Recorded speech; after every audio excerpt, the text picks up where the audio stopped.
Let me begin with a little bit of news from late yesterday, Governor. As you may know, a young woman who was the president of the College Republicans at the University of Texas and an intern for your campaign tweeted that while it might be tempting to assassinate President Obama, we shouldn't do it.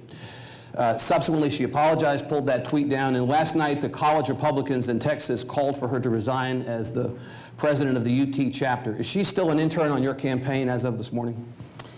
I don't think so, but the bottom line is I don't think there's anybody in this room that opposes the policies of President Obama more than I do. But he's the President of the United States.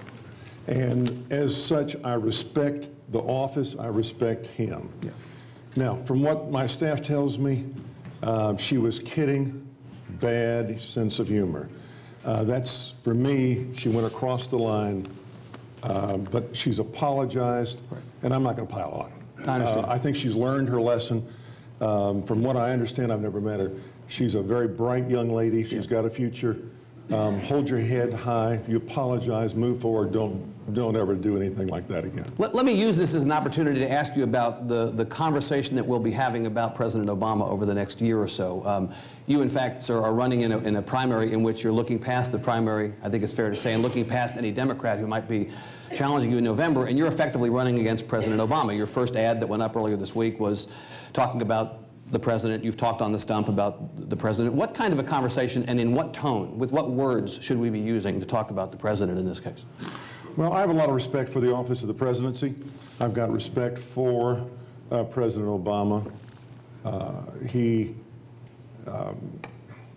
is a sincere man. He believes what he believes. I happen to believe that he's making mistakes. I happen to believe that he's trying to push this country down the wrong road. Yeah.